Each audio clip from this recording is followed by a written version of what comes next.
Olá, galerinha, tudo bem? Dando continuidade ao conteúdo de vocês, hoje estaremos falando sobre o solo, um recurso natural extremamente importante não somente para a espécie humana, mas sim para todos os seres vivos. Na semana passada, classificamos os recursos naturais.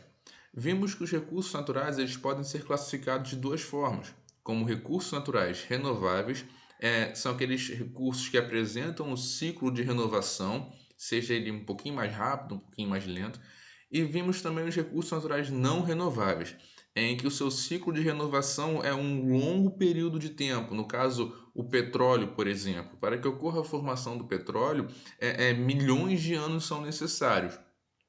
Então, a gente vai classificar o solo como um recurso natural. Tá? A classificação do solo como recurso natural ela vai variar um pouco.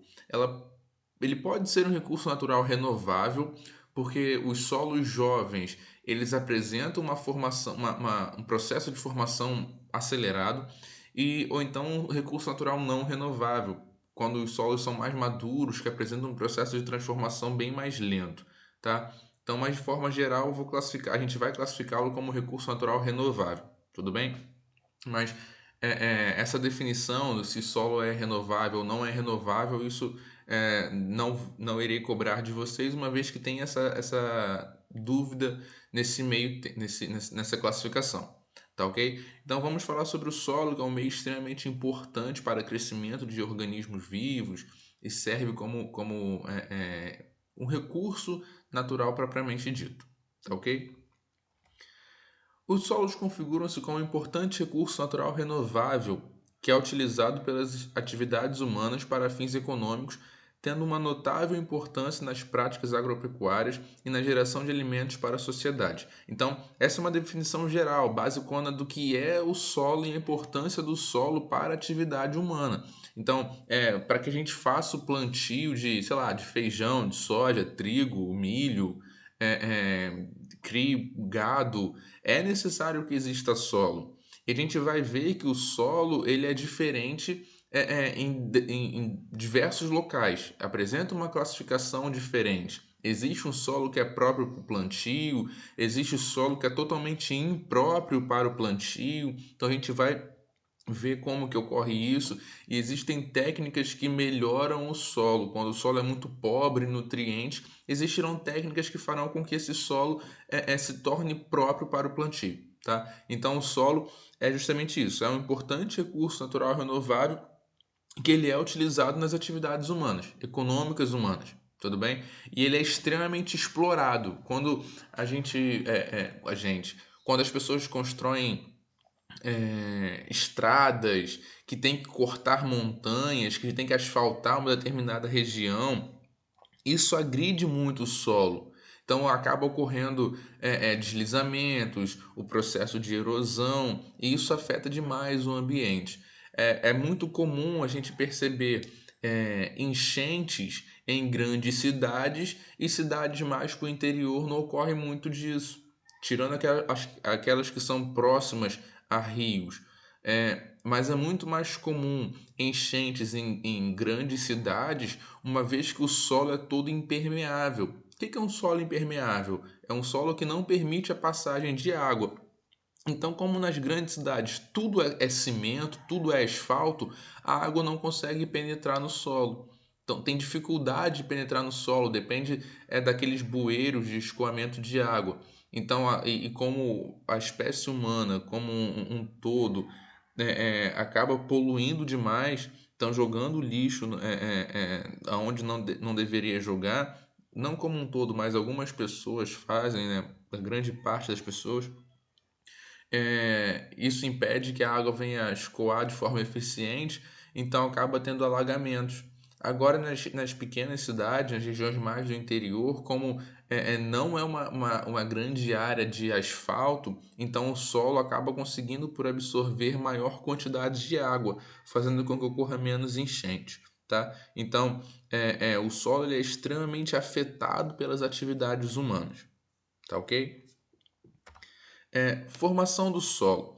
O processo de formação do solo é um processo que demanda de tempo. É necessário tempo e alguns fatores para que ocorra a formação desse solo. tá? Então, basicamente, os solos formam-se a partir do processo de decomposição da rocha de origem, chamada de rocha-mãe. A gente pode olhar aqui nessa primeira foto, nesse primeiro esquema, essa questão da rocha-mãe. A rocha-mãe é aquela rocha que é inicial, rocha nua. Acabou de ser formado daquele ambiente, então a gente chama isso de rocha-mãe. Imagina uma ilha que acabou de ser formada pela erupção de um vulcão, uma ilha vulcânica. Então tá lá no meio do oceano essa ilha vulcânica, é somente rocha, não tem árvore, não tem solo, não tem nada, é somente rocha. Com o passar do tempo, ocorre o processo que a gente chama de intemperismo. O que é o intemperismo? A gente já viu isso. O intemperismo é a ação de agentes externos que fazem a transformação dessa rocha, que pega essa rocha maior, perceba aqui, ó, a rocha mãe é tudo rocha, vai pegar essa rocha e vai fragmentar em pequenas partes, transformar essa parte mais superficial da rocha, transformando em partículas menores, tá? Causando então essa desagregação, essa quebração, essa quebra, desculpa, dessas estruturas. Então tem aqui uma rocha mãe, então ele sofreu o processo de intemperismo, ocorreu a quebra então dessa rocha em partes menores, em fragmentos bem menores. À medida que vai ocorrendo a quebra, à medida que vai ocorrendo essa fragmentação, vai ocorrendo o acúmulo de matéria orgânica nessa superfície. De onde que vem essa matéria orgânica? Animal que morreu, um passarinho que veio voando e deixou cair alguma matéria orgânica ali, semente, alguma coisa assim, folhas. Então, foi ocorrendo o acúmulo de material orgânico nessa região. Esse material orgânico, ele sofre processos de decomposição. A gente já estudou também sobre a decomposição, a importância dos organismos decompositores, que eles reciclam a matéria orgânica, liberando nutrientes, permitindo que os organismos produtores consigam absorver esses nutrientes e venham a crescer. Então temos aqui a decomposição da matéria orgânica, permitindo então o crescimento de novas formas de vida. Uma árvore, por exemplo. À medida que essa árvore vai crescendo, as suas raízes vão aprofundando e vai quebrando mais o solo, e assim por diante. E depois temos, por último, o solo já constituído, temos uma camada bem perceptível de solo, temos uma camada de humus, de matéria orgânica, temos uma camada de fragmentos de rochas e assim por diante, tá? Então a formação do solo é um processo que carece de tempo. Agentes externos transformam quimicamente, fisicamente essa rocha, transformando então em partes menores, até a formação do solo propriamente. O processo de formação do solo a gente chama de pedogênese, tá? Então, pedogênese é o processo de formação do solo, ok? E como que esse solo é formado? Através de agentes externos que ocorrem transformando a rocha-mãe em partes menores e pelo acúmulo e decomposição de material orgânico, ok? O solo ele é organizado em camadas. Então, se você fizer um corte no solo, um corte vertical no solo, você vai perceber que ele é formado em camadas. E essas camadas se apresentam colorações diferentes. E essas colorações elas têm uma explicação do porquê. O horizonte O, esse daqui é o superficial, é o horizonte orgânico. Tá? É a camada mais externa do solo composta por material orgânico em estágio de decomposição. Então, aqui onde tem essa graminha e tal, a gente chama isso de horizonte O. Por quê? Nessa região vai ter muito material orgânico em decomposição. A presença de material orgânico em decomposição permite, então, o surgimento de vida. Tá? No horizonte A, é o que a gente chama de horizonte mineral. Ele é também próximo à superfície. Ainda apresenta matéria orgânica em sua constituição. Então, temos o horizonte O com muito material orgânico, o horizonte A apresentando pouco material orgânico, mas desculpa, apresentando material orgânico, tá? Então, apenas a questão de quantidade. O horizonte O apresenta muito material orgânico, o horizonte A vai apresentar médio material orgânico. O horizonte B é o horizonte de acumulação, com uma grande presença de minerais e com baixo acúmulo de material orgânico. Temos aqui então o horizonte B, apresentando o acúmulo de minerais nessa região. E por último temos o horizonte C, que é fragmentos da rocha-mãe, tá? Então temos aqui embaixo a rocha-mãe propriamente e temos o horizonte C com fragmentos dessa rocha.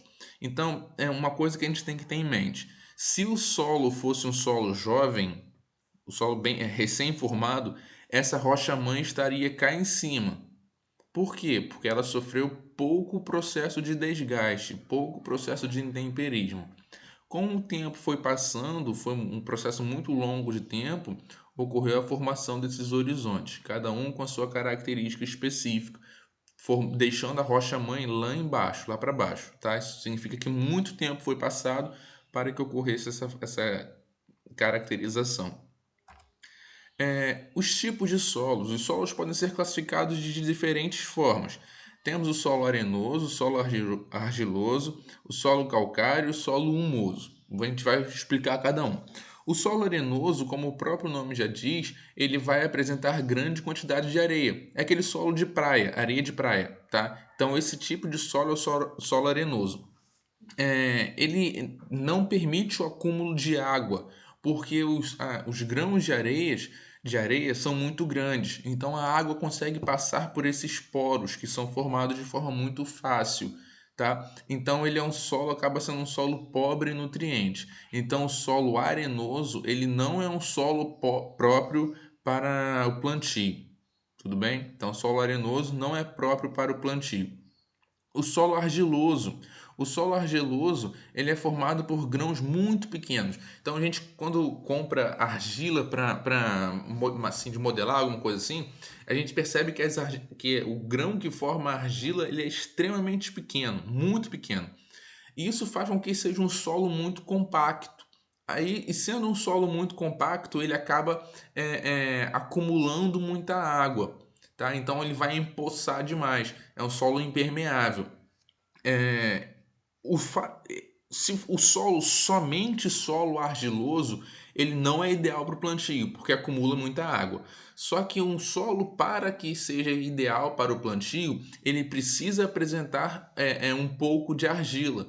Por quê? Para que o nutriente fique retido naquele local. Tá? Então é necessário argila no solo para o plantio. Pequena quantidade de argila no solo para o plantio.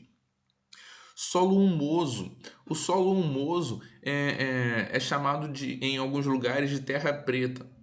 Esse tipo de solo é bastante fértil, pois contém grande concentração de material orgânico em decomposição. Então aqui toda essa superfície aqui é resultado da decomposição de material orgânico. Então, folhas mortas, restos de animais mortos, frutas, então vai acumulando nessa região, os organismos vão fazendo a decomposição desses nutrientes e liberando nutrientes no ambiente, permitindo com que as plantas consigam absorver de forma mais eficiente essas estruturas.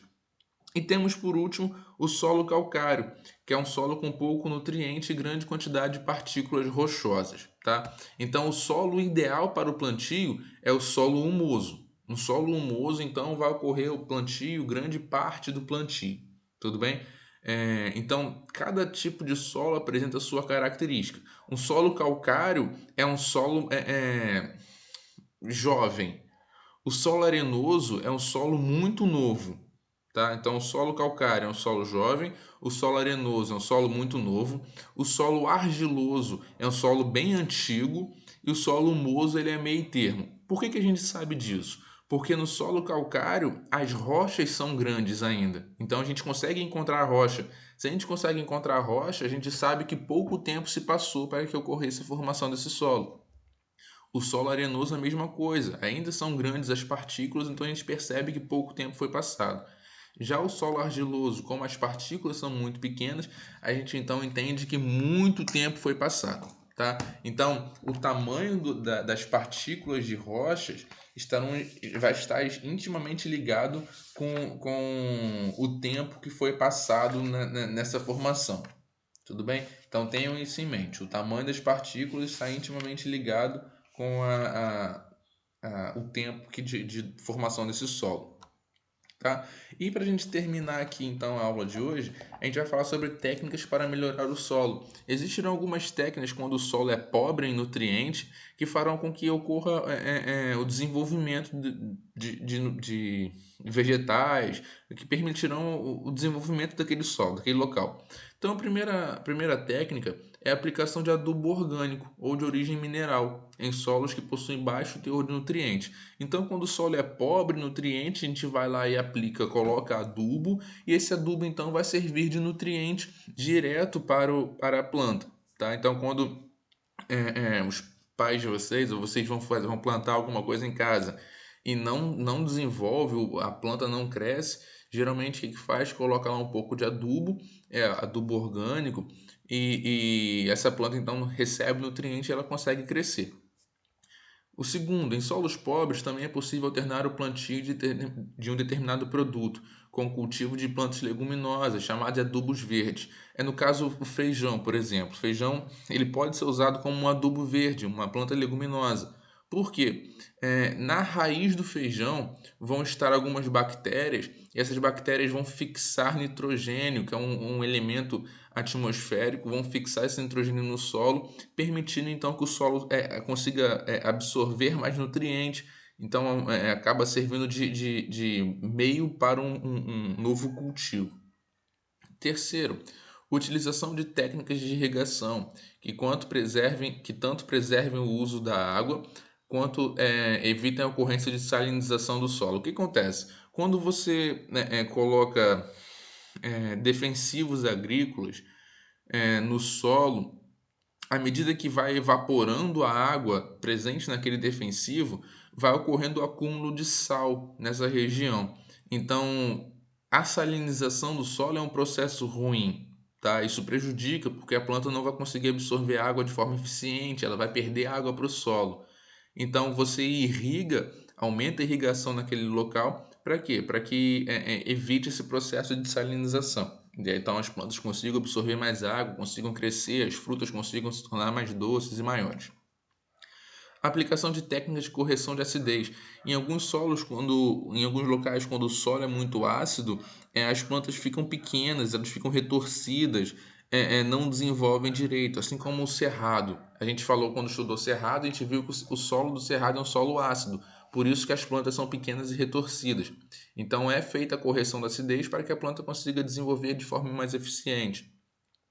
Emprego da técnica de minhocultura para a passagem de ar. Minhocultura, como o próprio nome já vai dizer, é cultivar minhoca, é colocar minhoca no solo. À medida que a minhoca vai passando, vai caminhando por esse solo, ela vai se alimentando de matéria orgânica e também vai criando túneis. E por esses túneis passa ar e passa também água. Tá? Então é extremamente importante a presença da minhoca no solo. O sexto ponto, realização de análise do tipo do solo para utilizar as máquinas agrícolas específicas para cada tipo. Então, existem máquinas que serão necessárias para um tipo de solo que não vai ser necessário para o outro. Então, é necessário o estudo, você conhecer o solo para fazer um plantio mais eficiente. Sétimo, contenção da erosão por meio de diferentes técnicas de cultivo. Então, se você faz a plantação em uma região montanhosa, de montanha, você não pode fazer uma plantação tudo no mesmo nível. Você tem que ter níveis diferentes de plantação para que evitem assim que perca muito solo com a erosão, processo de erosão. Então é necessário que a gente chama de plantação em nível, curvas de nível. E o oitavo ponto é a aplicação de técnicas agrícolas específicas, como a rotação de cultura e afolhamento. A rotação de cultura é uma técnica extremamente importante que os grandes produtores geralmente acabam usando isso para que o solo não fique pobre. Então, se você tem uma região muito grande de plantação, hoje você planta milho e em outro local da sua fazenda você vai plantar soja. Depois você vai aonde estava plantando soja, você passa a plantar feijão. Então você planta diferentes coisas em uma mesma região para que o solo não fique pobre, você não desgaste muito o solo durante a plantação. Tudo bem? E também para você não ter um período sem plantar em toda a sua fazenda, você não ficar um período sem plantar. Então, isso vai ter questão econômica também relacionada. Tá ok, galera? Então, essa foi a aula de hoje. Espero que tenha entendido. Qualquer dúvida, sinaliza para mim que eu respondo a vocês depois. Tá ok? Tchau, tchau, abraço.